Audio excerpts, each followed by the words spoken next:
Bom dia a todos, acho que agora sim. É uma grande satisfação estar aqui no Congresso dos Professores. Eu gostaria de agradecer o convite. Eu trouxe o PowerPoint está lá, no outro extremo da mesa. Bem, eu vim aqui, fui convidada para falar um pouquinho sobre o que é o assédio moral e como ele se manifesta dentro das relações de trabalho. O enfoque que eu pretendo dar diz respeito à análise do assédio moral não como um problema de relacionamento interpessoal.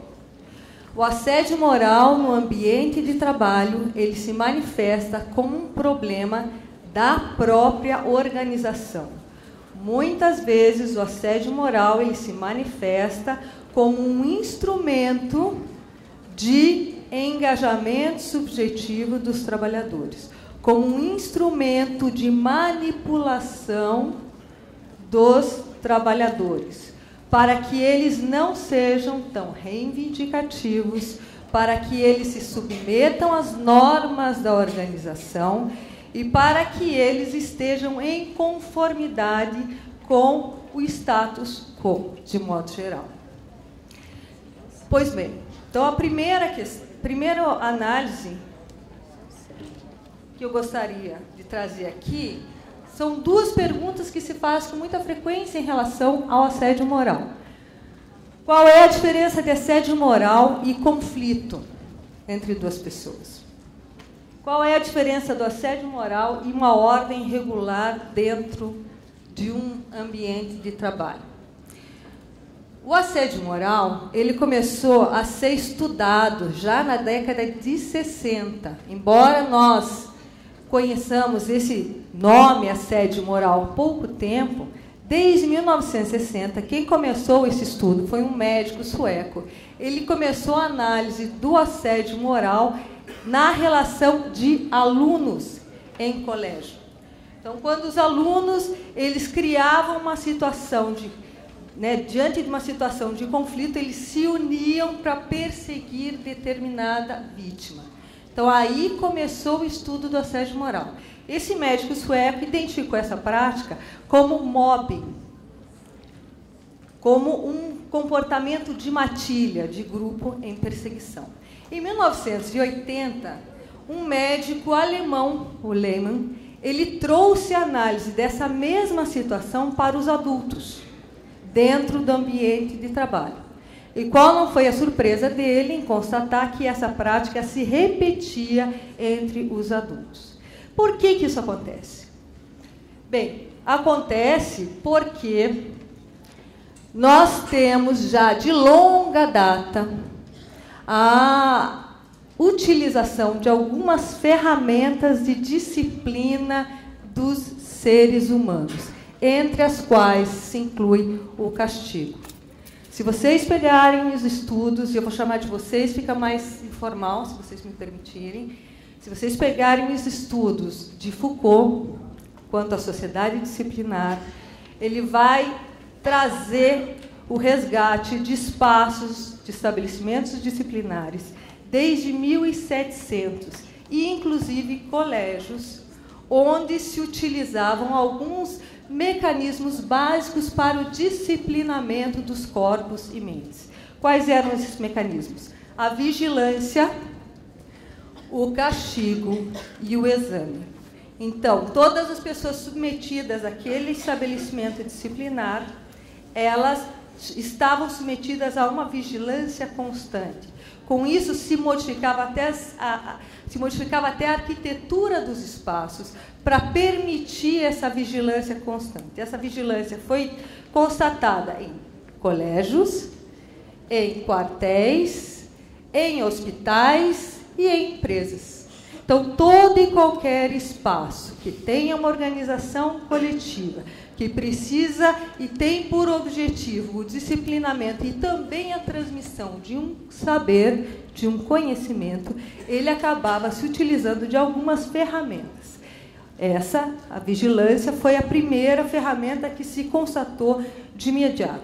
A segunda ferramenta diz respeito a exames frequentes. Eu até vou inverter a ordem. Exames frequentes para analisar o desenvolvimento dessa pessoa dentro daquele estabelecimento disciplinar, certo? E isso também se aplica a adultos, para que ele vá assimilando um determinado comportamento, não apenas para conhecer, mas também para atuar. Então, no disciplinamento de uma mão de obra. O terceiro mecanismo são castigos. Como eram os castigos? Antigamente, os castigos eles eram físicos, muitas vezes. E isso a gente via pelos relatos dos colégios também, em relação a alunos, né? Castigos físicos. Mas, com a mudança da estrutura, da organização das nossas sociedades, os castigos físicos, com a abolição da escravidão, eles passaram a ser reprovados. E quais são os castigos que são impostos às pessoas atualmente? Castigos psicológicos. Dentro dos castigos psicológicos é que nós temos a categoria do assédio moral. O assédio moral, ele aparentemente nasce como um conflito, mas ele é um conflito que degenera. Ele é um conflito que não se resolve, que se estende no tempo. E esse conflito, ele acaba por não se resolver, ele acaba criando uma situação contínua de humilhações, constrangimentos para a sua vítima ou para as suas vítimas. O assédio moral, quando ele se impõe dentro do ambiente de trabalho, ele não tem necessariamente uma única vítima. De modo geral, ele se apresenta para um conjunto. E, de modo geral, ele se expressa também por um conjunto de pessoas. Então, ele tem muita relação também com as relações de poder. E, por isso, o estudo do Foucault é muito importante para a compreensão do problema do assédio moral. Então, o assédio moral é um conflito que degenera, é um conflito que se estende no tempo, se prolonga, gerando uma situação de constrangimento e humilhação, onde a pessoa se sente acuada. Qual é o objetivo do assédio moral? É simplesmente transformar aquele ambiente de trabalho em um ambiente ruim? Não.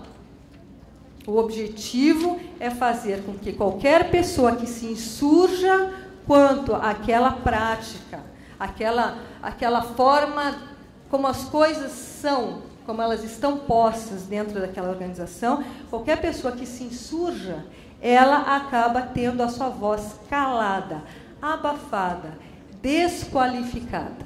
Então, o assédio moral, ele tem por objetivo manter as relações de poder da maneira como elas estão, certo?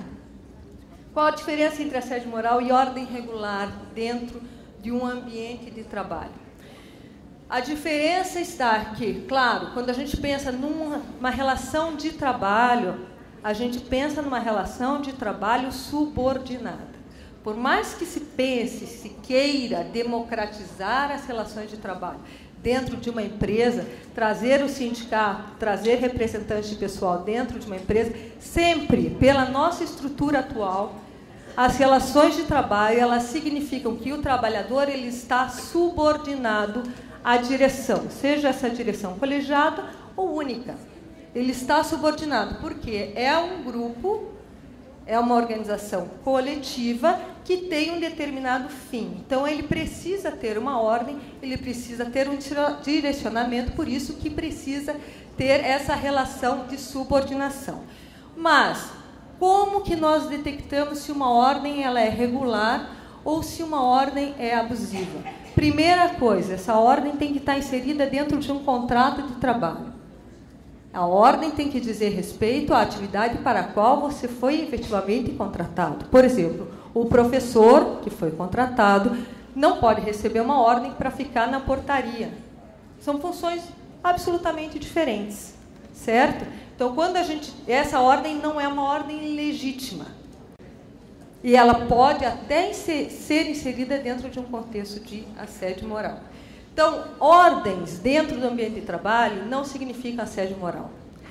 Um maior rigor dentro do ambiente de trabalho, em princípio, não significa. Mas pode vir a ser uma situação de assédio. Quando? Quando a gente observa que esta ordem mais rigorosa tem um fim específico de desqualificar e humilhar uma pessoa. Quando ela é direcionada especificamente a um dos trabalhadores, justamente com esse intuito de fazer calar, de demonstrar quem é que manda aqui. Sou eu que mando. Certo? Então, essas são as diferenças básicas entre assédio moral, conflito de pessoas, e assédio moral e ordem regulares.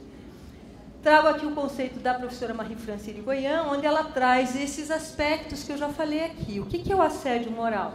Ele é qualquer conduta que é abusiva, qualquer conduta que se estenda no tempo, ela é reiterada, ela tem por objetivo, olha, ela é sistematizada também, e ela tem por objetivo atacar a dignidade e a integridade física ou psíquica da pessoa dentro do ambiente de trabalho.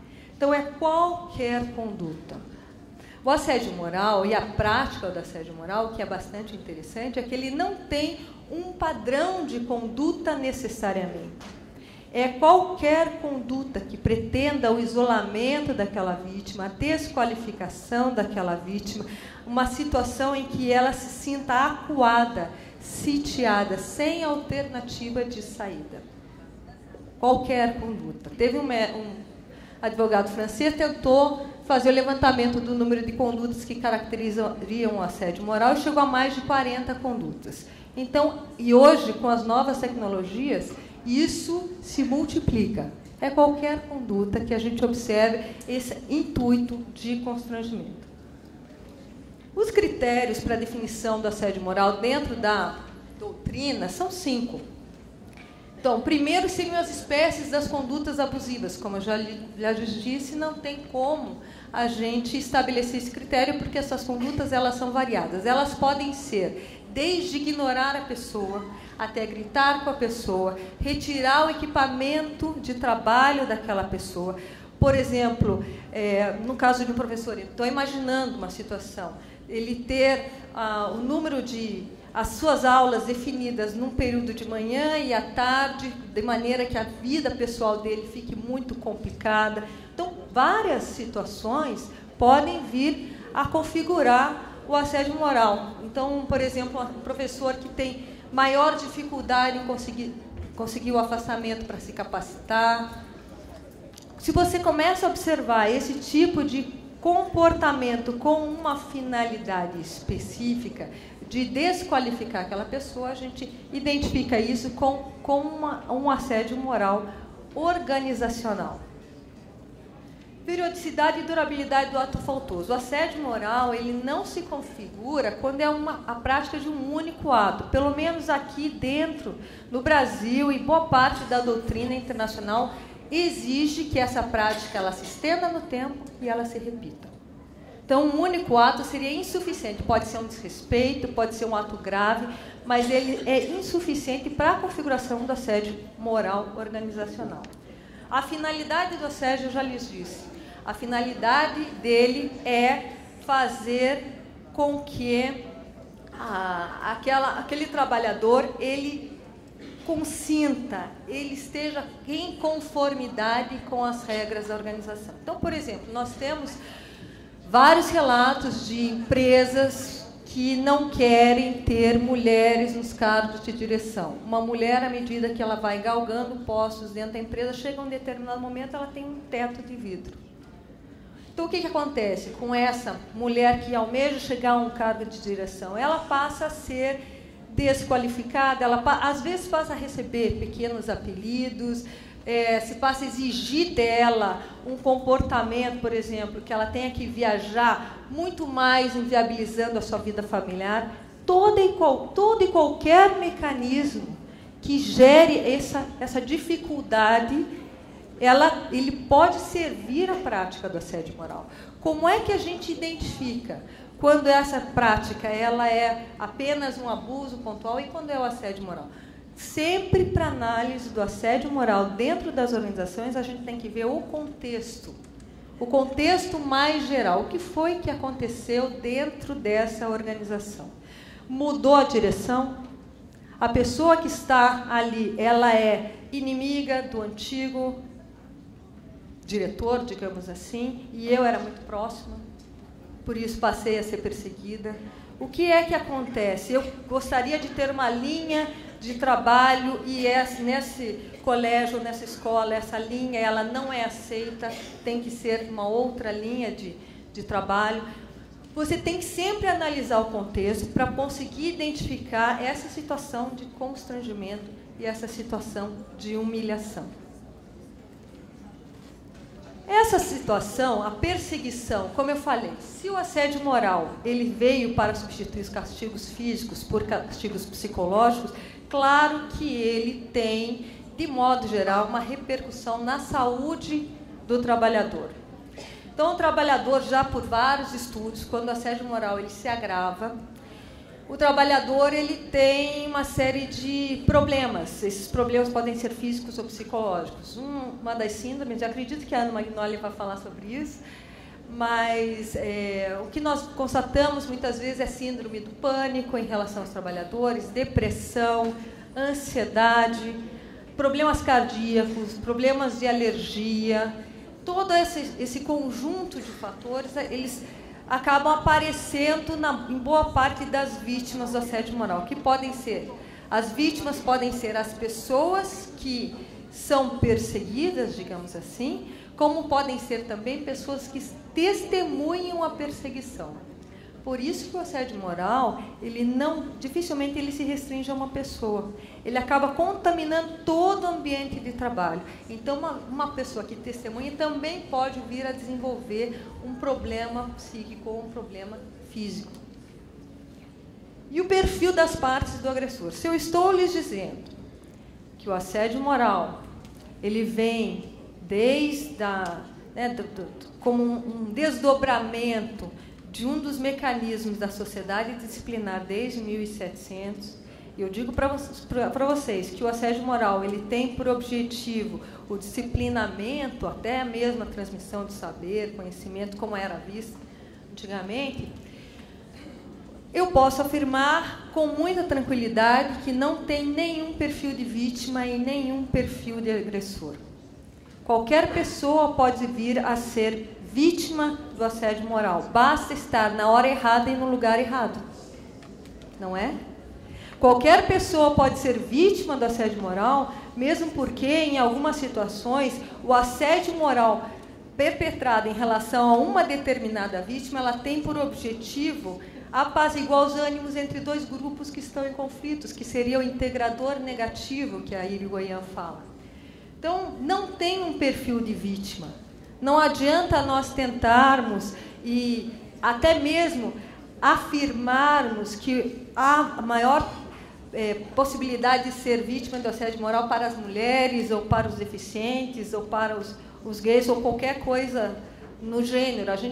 Não adianta nós querermos fazer esse tipo de classificação. Isso só contribui a esconder ainda mais o problema, pois os homens heterossexuais e jovens também são vítimas de assédio moral. Apenas a gente faz com que eles se calem mais quando eles sofrem esse tipo de problema, porque a vítima do assédio moral, muitas vezes ela é identificada como uma pessoa fraca, como uma pessoa que não sabe se defender.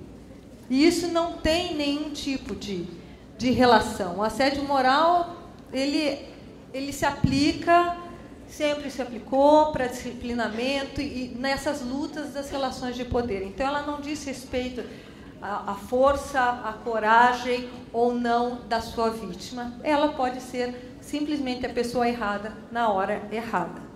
Por isso, também, se o assédio moral ele tem essa característica, não tem um perfil de agressor. O agressor não é necessariamente um narciso perverso, como se fala muitas vezes. Não é uma pessoa que tem um ego muito inflado, ou uma pessoa que é muito insegura. Não é exatamente isso. Simplesmente aquela pessoa, até porque durante muito tempo a educação acabou passando por esse tipo de humilhação e de constrangimento. Então tem muitas pessoas que elas acreditam que elas, quando são mais rigorosas, quando elas humilham, elas estão ajudando, elas estão contribuindo para o crescimento. Essa é uma das grandes dificuldades do assédio moral. O que a gente observa é que no passado esse comportamento ele era aceitável, mas hoje em dia não é mais. O assédio moral é considerado uma conduta abusiva que pode vir a responsabilizar o seu agressor. Nós temos diversas condenações na justiça, tanto de agressores quanto de empresas, seja empresas públicas, empresas privadas, e quanto a o uso da prática do assédio moral. Então, com o pagamento de indenização por dano moral às suas vítimas, com o pagamento de indenização por danos coletivos à comunidade. Muitas vezes essas empresas são condenadas a fazer um treinamento do seu pessoal, inclusive da sua direção, quanto ao que é o assédio moral, como que ele se configura para que ela não repita, criar mecanismos de denúncia internos também é uma outra maneira de obstar a prática do assédio moral. Então, o assédio moral, que antes era visto como uma prática normal e aceita, hoje em dia não é mais. Nós não temos uma norma, não temos uma lei regulando assédio moral no Brasil, mas isso não tem impedido as condenações. As condenações às empresas e às pessoas que praticam assédio moral, elas se pautam na Constituição Federal pelo desrespeito à dignidade e aos direitos fundamentais. O principal é pensar que para o combate do assédio moral nós temos que buscar efetivamente relações interpessoais de respeito e criar espaços dentro das organizações para o debate democrático. O assédio moral diz respeito a isso, a cidadania, exercício de cidadania também dentro das relações de trabalho. Eu acabei não passando os outros slides, porque eu acredito que com esse aqui fica muito mais fácil para vocês visualizarem quais são os critérios do assédio moral e qual é a diferença. E meu intuito aqui era justamente fazer esse trabalho de identificação. Eu agradeço e fico à disposição para as perguntas.